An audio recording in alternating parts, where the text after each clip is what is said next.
আজি সময়সীমা উকলিব UPPL BPFৰ মিত্ৰতা আলোচনাৰ বৰ্তমান সময়লৈকে এপছুৰ আহ্বানৰ প্ৰতি সঁহাৰি জনোৱা নাই হাগ্ৰামা মহিলাৰীয়ে সংবাদমেলত এই কথা সদৰি কৰিলে এপছুৰ সভাপতি দীপেন বৰুৱাই আজি দিনটোৰ ভিতৰত ইতিবাচক সঁহাৰি পাব বুলি আশাবাদী এপছু নেতাগৰাকী অন্যতে হাউলিৰ বড়োলেণ্ড অতিথিশালাত UPPL নেতা প্ৰমোদ বড়ো আৰু মন্ত্ৰী উৰ্খাও গৌৰা ব্ৰহ্মই এপছুসহ 16টা জাতীয় সংগঠনৰ মঞ্চত নিজৰ ভাৱ ব্যক্ত কৰিলে যদিও BPFে এই সন্দৰ্ভত দিয়া পত্ৰত আলোচনাত কোন বহিব সেই কথা স্পষ্ট কৰা নাই বুলি মন্তব্য দীপেন বড়ো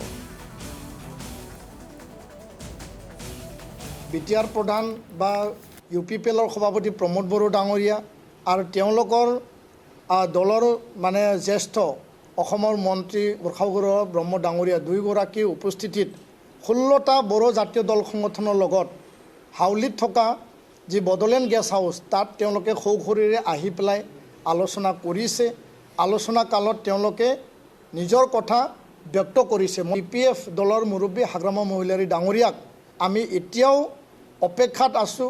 আমি হুজুৰে অপেক্ষাত আছোঁ আৰু তেওঁলোকৰ আলোচনা কৰিব পাৰিলে আমি ভাল সেই কথাটো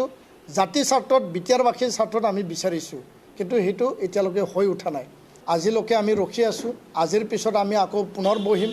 বহা পিছত এই যে মিত্ৰতা বা বুজাবুজিৰ যি এটা এজেণ্ডা সেই এজেণ্ডাটো আমি কেনেকৈ লৈ যাম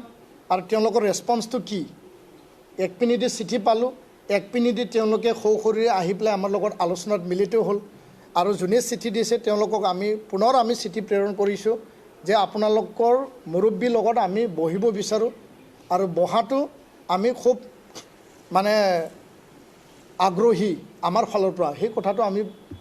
লিখি পঠাইছোঁ এতিয়ালৈকে কোনো বাৰ্তা বা মেছেজ অহা নাই এতিয়া 12 বাজিল আজি দিনটো হ'বলৈ আৰু বাকী আছে কি জানে ৰাতিলৈকে আহিব পাৰে আমি আশাবাদী